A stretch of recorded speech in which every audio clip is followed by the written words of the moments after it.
उसके कमजोर कद के कारण उस व्यक्ति को उसके जैविक पिता द्वारा एक अक्षम विदेशी माना जाता था और उसके पिता ने अपने सबसे बड़े बेटे आओई को व्यक्तिगत रूप से उसे मारने का आदेश भी दिया था। हालांकि एओई आखिरकार क्रूर होना सहन नहीं कर सका।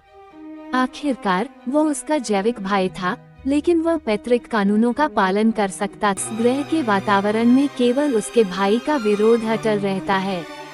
डाइक की इच्छा अभी भी अडिग है। वो अपने पिता और जनजाति के सामने ये साबित करना चाहता है कि वो दूसरों से बेहतर नहीं है। रेंचा के भाई ने असहाय होकर उसे चेतावनी दी कि एक बार असफल होने पर वह मर जाएगा। डाइक ने तुरंत प्रतिज्ञा की कि यदि वह असफल हुआ तो वह कभी भी अपने गृहनगर नहीं लौटेगा।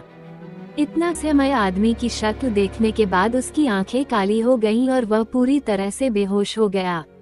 उन्होंने डेकार्ड को वापस जीवित कर दिया। महिला ने डेकार्ड को उसे ऊपर खींचने के लिए आमंत्रित किया। उसे खींचने के लिए हाथ बढ़ाने के बाद वह ये देखकर हैरान रह गया कि महिला वास्तव में केवल आधे शरीर वाली एक एंड्रॉयड थी।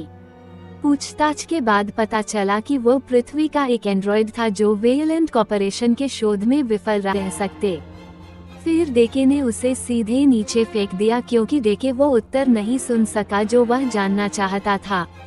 एंड्रॉयड खड़ा हो गया और चौंकते हुए बोला, उसके जैसे यति परिवार के कई सदस्य पौराणिक जानवर शीशा को मारने के इरादे से यहाँ आए थे, लेकिन दुर्भाग्य से वे सभी मर गए। ये जीवन है, क्योंकि यह जीना ग्रह खतरनाक जीना ग्रह है और चीजों को उनके अधिकतम प्रभाव से काम करना चाहिए ताकि वे शीशा को हरा सकें और खुद को साबित कर सकें। इससे पहले कि बायोनिक आदमी अपना परिचय दे पाता, डेकी ने उसे एक हाथ से उठा लिया। रास्ते में जिया बातें करती रही। उन्होंने उत्सुकता से डेके की उम्र के बारे में पूछताछ की क्योंकि उन्हें लगा कि डेके येट परिवार के जिन सदस्यों से मिले थे उनसे छोटे थे। इससे डेके इतना क्रोधित हुआ कि उसने नदी पार करते समय उसे सीधे पत्थर के चबूतरे पर फेंक दिया। चट्टान की जेट जीभ से रास्ता अवरुद्ध हो गया था। उन्होंने जो तरल पदार्थ छिड़का वह मिशन को नजरअंदाज कर सकता था। जैसे ही डेकार्ड बाहर निकलने वाला था, सिया ने अचानक कुछ फल निकाले और उन्हें जेट स्नैक पर फेंक दिया। लालची जेट स्नैक वास्तव में आकर्षित था। खतरे से सफलतापूर्वक भागने के बाद डेकार्ड ने कुछ देखा और सिया को फिर से जमीन पर फेंक दिया। पता चला कि उसने कुछ साथियों को देखा और एक कंधे का पट्टा बनाने की योजना बनाई ताकि बंदर, जिसे अपने पूरे जीवन के लिए बचाया गया था, ने डेक की ओर देखा। इस समय उसकी प्रशंसा और भी प्रबल हो गई। रात में डेकार्ड ने छोटे बंदर को बारबेक्यू दिया, लेकिन उसे नहीं पता था कि बदले में उसे जो मिला वो उसकी लार का एक कौर था। छोटा बंदर सिर्फ उस पर निशान लगाना चाहता था और चाहता था कि डेकर उसकी जनजाति बन जाए। उसी समय टेसा की टीम को डेकर के अंतरिक्ष यान के अंधेरे केबिन के पीछे येट परिवार के कुछ उच्च तकनीक वाले हथियार के लिए डाइक ने उसका नाम याजाई रखा। ये सोचकर कि आगे का रास्ता खतरों से भरा है, वो चुपचाप उससे अलग हो गया। एक लंबी यात्रा के बाद दोनों अंततः थिया द्वारा उल्लिखित वैज्ञानिक अनुसंधान आधार पर पहुँचे। आज वह साबित कर सकता है कि वो येटे परिवार है। वे तुरंत शीशा का सिर वापस जनजाति में ले आए और उसके भाई का बदला लिया।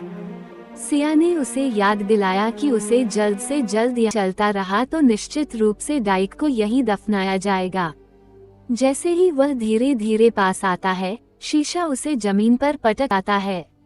अगले ही पल शीशा और डाइक एक ही समय में बर्फ में जम गए। पता चला कि जो शख्स आया था वो असल में वीलैंड कंपनी की टीम है। फिर वे उन्हें अनुसंधान आधार पर भेजते हैं। डाइक के जागने के बाद वे अपने बगल में वायरस पाते हैं। ताइशा ही होगा, लेकिन उसका डाइक को जाने देने का कोई इरादा नहीं था। उसने पलटकर सिया को सक्रिय किया और उसे बताया कि शीशा पर उसका शोध सही था। शीशा की पुनर्योजी शक्ति को देखते हुए यदि इसे वापस पृथ्वी पर लाया गया तो इससे पृथ्वीवासियों को निश्चित ही लाभ होगा। जब टेशा ने आनुवंशिक रूप से डेकार्ड को निकालना शुरू किया, हालांकि जुशिया ने कहा कि येटे परिवार अध्ययन के लिए बेकार था क्योंकि वह सिर्फ एक दोषपूर्ण व्यक्ति था। हालांकि एक्सपेक्टेशनों का भी पालन किया। वस्तु आधिकारिक तौर पर फिर से ध्वस्त हो गई। एक नुकीला बम। डेकार्ड ने डी और अन्य सैनिकों से झूठ बोला कि यह एक नक्शा था। अगले ही पल सैनिकों ने अपना कार्य खो दिया और उनके दांत चूस लिए और डेकार्ड को खोलने में मदद करने के लिए दौड़ पड़े। जैसे ही दरवाजा खोला गया उसी समय सैनिक दौड़ पड़े। सौभाग्य से डेकार्ड यहाँ से सफलतापूर्वक भाग निकला। वह पहाड़ के किनारे खड़ा होकर अनुसंधान आधार को देख रहा था और अचानक उसे एक योजना सूझी। वह रेजा घास के पास गया और तेज धार वाले ब्लेड एकत्र किए। फिर उसने कुछ तेंदुए के कीड़े लगाए, जानवर के बड़े पंजे निकाले, कुछ स्टिंग बैग जाल बनाए और अंत में जेट जीभ को वश में करने के लिए कुछ जामुन का इस्तेमाल किया। अप्रत्याशित रूप से हाजाई अभी भी शीशा के पैरों के निशान के पास बैठी थी। वेटर को अचानक एहसास हुआ कि याजाई कोई छोटा बंदर नहीं था बल्कि शीशा का शावक था। डिक्लेयर ने थिया के पैरों को खींच लिया और पैर अपने आप आगे बढ़ गए जैसे कि उन्होंने नेविगेशन चालू कर दिया हो। जैसे ही वे उजागर होने वाले थे, याजाई तुरंत बाहर कूद गया और कसकर संरक्षित आधार से सटीक मिलान किया। यीशा की मौत।